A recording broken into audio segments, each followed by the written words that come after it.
ओम श्री गुरुवे नमः। अज्ञानतिमिरान्धस्य ज्ञानाञ्जनशलाकया चक्षुरुन्मीलितं येन तस्मै श्रीगुरुवे नमः। ओम शांति शांति शांति। प्रणाम भवन। पांडुक्य कारिका प्रवचन वैतथ्य प्रकरण स्वामी श्री अखंडानंद सरस्वती जी महाराज का दिव्य और बहुत ही गूढ़ रहस्यमय ग्रंथ, जिसमें भगवान हमारा अध्याय चल रहा है तत्व परिनिष्ठा, पेज नंबर 506 से आगे ले रहा हूं। भगवान देखो, भोग में 4 दोष हैं क्या? विषय परिवर्तनशील है, इंद्रियों की शक्ति सीमित है, रुचि बदलती रहती है और भोक्ता हमेशा अपने को भोग्य के साथ जोड़ नहीं सकता।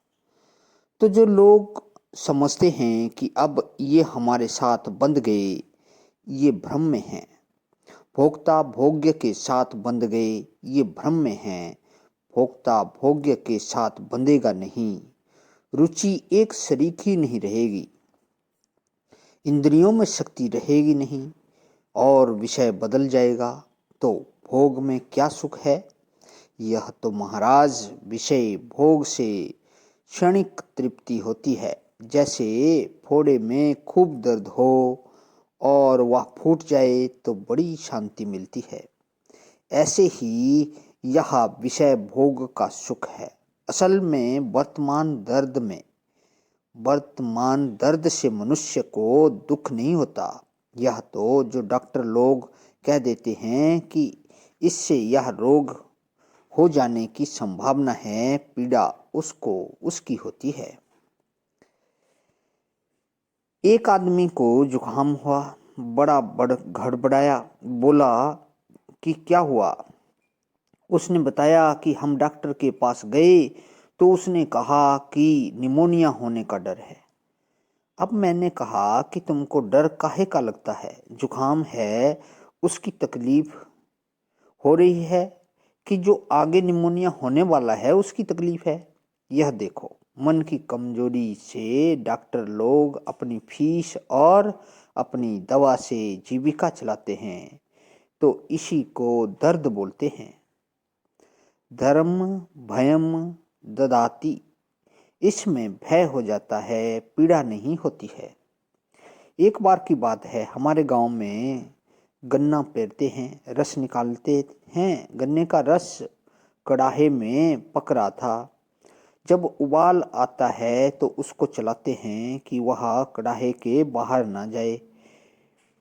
मैं 9 वर्ष का था, मैं भी झुक कर देख रहा था तो गिर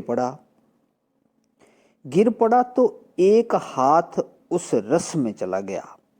हमारे चाचा वहां थे, उन्होंने झट निकाल लिया और उस पर नारियल का तेल और आलू पीस कर लेप कर दिए। या मैं रोता था। उन्होंने पूछा कि रोते क्यों हो? तुमको बहुत तकलीफ तो नहीं होती है ना, तब रोते क्यों हो? मैंने कहा कि बाबा मारेंगे, इसी का नाम दुनिया में दर्द है। एक आदमी को एक रात नींद नहीं आई तो दूसरे दिन उसको बड़ी तकलीफ हुई। क्या तकलीफ हुई? डॉक्टर ने कह दिया कि नींद नहीं आवेगी तो पागल हो जाओगे।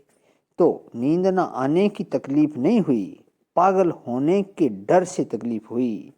इसी को हम लोग कहते हैं कि आदमी डर मोल लेता है। एक आदमी है, उसको दोपहर को ठीक भोजन मिला है और शाम को भी मिलेगा, यह पक्का है। पर वह बहुत दुखी है। किस बात से दुखी है? अगर हमारे बाप मर जाएंगे तो हमको रोटी खाने को कहाँ से मिलेगी?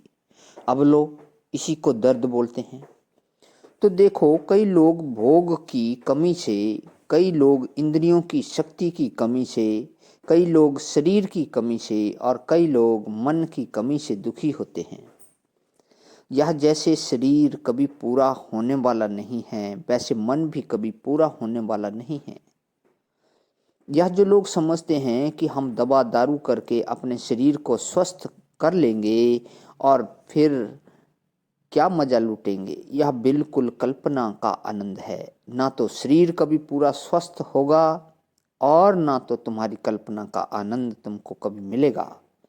इसी मृग तृष्णा में बहुत से लोग हिरण की तरह भटक रहे हैं। जैसे आयुर्वेद के द्वारा शरीर के स्वस्थ होने पर सुखी होने की आशा व्यर्थ है, इसी प्रकार हमारा मन बिल्कुल अचंचल शांत हो जाएगा और यहाँ से वहाँ नहीं हटेगा। जब ऐसा होगा तब हम सुख भोग करेंगे। यह आशा भी बिल्कुल वैसी ही है जैसे खोमचे वाले की यह आशा कि हम जब करोड़पति होंगे तब सुखी होंगे। अरे बाबा, खोमचे में जो पड़ा है वह बेचने से पहले दो चार खा लो, उसके बाद बेचो। खुद तो भूखे रहे और बेचने लगे, यह क्या आनंद है। प्रणाम भगवान, आज ही विराम। ओम शांति शांति शांति।